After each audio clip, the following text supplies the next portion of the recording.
గంగి గోవు పాలు గరిటెడైనను చాలు, కడివెడైన నేల కరుము పాలు భక్తి కలుగు కూడు పట్టెడైనను జాలు అని మన కడప కవి వేమన్ అన్నారు. ఈ సామెత నాయుడు గారి తాజా ఏడాది పాలనకు, గత జగన్ రెడ్డి 5 ఏళ్ల పాలనకు సరిగ్గా సరిపోతుంది. ఏడాది తిరగకుండానే అద్భుతమైన ఫలితాలు కళ్ళెదుట కనిపిస్తున్నాయి. ఎక్కడ చూసినా పరిశ్రమలు, లక్షల కోట్ల పెట్టుబడులు, లక్షల కొద్ది ఉద్యోగాలు. ఇది కదా మన రాష్ట్రం అంటే. జూలై 2024 నుండి ఆంధ్రప్రదేశ్ రాష్ట్ర పెట్టుబడుల ప్రోత్సాహక మండలి ఎన్నో కీలక ప్రాజెక్టులకు ఆమోదం తెలుపుతూ రాష్ట్ర అభివృద్ధిలో ఒక నూతన శకానికి నాంది పలికింది. చంద్రబాబు నాయుడు గారి విజన్, దార్శనికతతో రాష్ట్రం పారిశ్రామికంగా పరుగులు తీస్తోంది. మొత్తం 5 లక్షల కోట్ల పెట్టుబడులను ఆకర్షిస్తూ 4,60,000 మందికి పైగా యువతకు ఉద్యోగ అవకాశాలు సృష్టించే లక్ష్యంతో ఈ ప్రాజెక్టులో రాష్ట్ర ఆర్థిక వ్యవస్థకు ఊపిరిలుదుతున్నాయి. ఈ అభివృద్ధి కథలో కొన్ని ఉత్కంఠ భరిత మలుపులు, స్ఫూర్తిదాయక పాత్రలు ఉన్నాయి. వాటిని ఒక్కొక్కటిగా చూద్దాం. తొలుత ArcelorMittal Nippon India private limited అనే ఉక్కు సామ్రాజ్యం రంగంలోకి దిగింది. నక్కపల్లిలో ఓ భారీ ఉక్కు కర్మాగారాన్ని, దానికి అనుబంధంగా సొంత ఓడరేవును నెలకొల్పడానికి ఏకంగా 62,000 కోట్ల పెట్టుబడి పెట్టింది. ఇది 21,000 మందికి ప్రత్యక్షంగా ఉద్యోగాలు కల్పిస్తోంది. చంద్రబాబు గారి పట్టుదల, పరిశ్రమల స్థాపనపై ఆయనకు ఉన్న శ్రద్ధకు ఇది నిదర్శనం. ఆ తర్వాత కళ్యాణి స్ట్రాటజిక్ సిస్టమ్స్ లిమిటెడ్ ఆయుధాల తయారీ సముదాయాన్ని నెలకొల్పడానికి ముందుకు వచ్చింది. రక్షణ రంగంలో ఆంధ్రప్రదేశ్ స్వయం సమృద్ధి సాధించాలని చంద్రబాబు గారు చేస్తున్న ప్రయత్నాలకు ఇది ఒక ముందడుగు. ప్రముఖ ఎలక్ట్రానిక్ సంస్థ LG electronics India private limited గృహోపకరణాల తయారీ యూనిట్ స్థాపించడానికి 5,000 కోట్లు పెట్టుబడి పెట్టింది. ఆటోమొబైల్ విడిభాగాల తయారీలో టాఫే పారెసియా ఇండియా ప్రైవేట్ లిమిటెడ్ 76 కోట్లతో తన వంతు పాత్ర పోషించింది. పరిశ్రమల స్థాపనలో చంద్రబాబు గారి చొరవ వల్లనే ఇవన్నీ సాధ్యమయ్యాయి. పర్యావరణ పరిరక్షణకు చంద్రబాబు గారు ఎంతో ప్రాధాన్యతనిస్తున్నారు.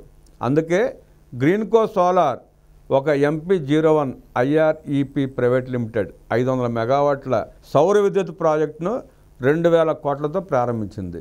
ఆస్థా green energy ventures India private limited 1,800 మెగావాట్ల జల విద్యుత్ ప్రాజెక్టుకు 8,300 కోట్లు పెట్టుబడి పెట్టింది. పవన్ విద్యుత్ ప్రాజెక్టుల ద్వారా ఏకోరెన్ ఎనర్జీ ఇండియా ప్రైవేట్ లిమిటెడ్ 1,660 కోట్లు వెచ్చించింది. పర్యావరణ హితమైన అభివృద్ధిని చంద్రబాబు కోరుకుంటున్నారనడానికి ఇదే నిదర్శనం. సిమెంట్ ఉత్పత్తిలో JSW cement limited, AP green cements private limited, Ramco cements limited, Sagar cements limited వంటి సంస్థలు వేల కోట్ల రూపాయల పెట్టుబడులు పెట్టాయి. కర్నూలు, కడప, ధర్మవరం ప్రాంతాల్లో సిమెంట్ కర్మాగారాలు వెలుస్తున్నాయి. ఇది రాష్ట్ర మౌలిక సదుపాయాల అభివృద్ధికి ఎంతగానో తోడ్పడుతుంది.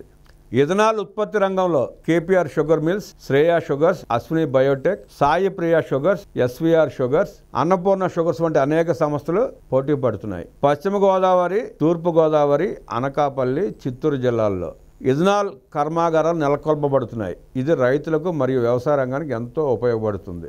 రాష్ట్రంలో పారిశ్రామిక పార్కుల ఏర్పాటుకు చంద్రబాబు గారి ప్రభుత్వం ప్రత్యేక శ్రద్ధ తీసుకుంది. అచ్యుతాపురం, రాజాపురం, బుచ్చునాయుడు కండ్రిగ, జంగారెడ్డిగూడెం, ధర్మవరం, హిందూపురం, రాయచోటి, ఉదయగిరి, కొవ్వూరు, శ్రీకాళహస్తి, నందిగామ వంటి ప్రాంతాల్లో పారిశ్రామిక పార్కులు రూపుదిద్దుకుంటున్నాయి. అమరావతిలో ప్రత్యేకంగా ఫర్నిచర్ హబ్ ఏర్పాటు కానుంది. ఇది చిన్న మరియు మధ్య తరహా పరిశ్రమలకు గొప్ప అవకాశం. మత్స్య పరిశ్రమ అభివృద్ధికి చంద్రబాబు గారు తీసుకుంటున్న చర్యలు ప్రశంసనీయం.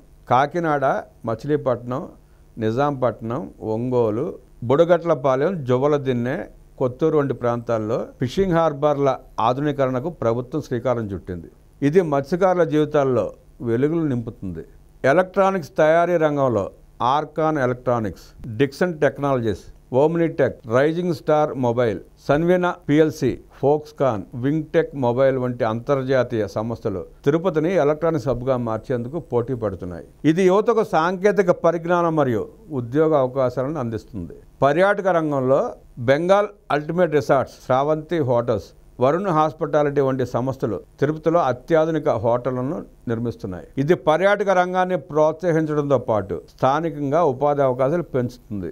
చివరగా కంప్రెస్డ్ బయోగ్యాస్ ఉత్పత్తిలో నితిన్ సాయి కన్స్ట్రక్షన్స్, పవన్ విద్యుత్ ప్రాజెక్టులో Deshraj solar energy, Amplus energy solutions, Bondada engineering వంటి సంస్థలు తమదైన ముద్ర వేస్తున్నాయి. ఇది పర్యావరణ పరిరక్షణకు మరియు ప్రత్యామ్నాయ ఇంధన వనరుల అభివృద్ధికి ఎంతగానో ఉపయోగపడుతుంది. చంద్రబాబు నాయుడు గారి నాయకత్వంలో ఆంధ్రప్రదేశ్ అభివృద్ధి పదంలోకి దూసుకుపోతోంది. యువతకు అపారమైన అవకాశాలు లభిస్తున్నాయి. రాబోయే రోజుల్లో మన రాష్ట్రం దేశంలోనే అగ్రగామిగా నిలుస్తుందనడంలో ఎలాంటి సందేహం లేదు.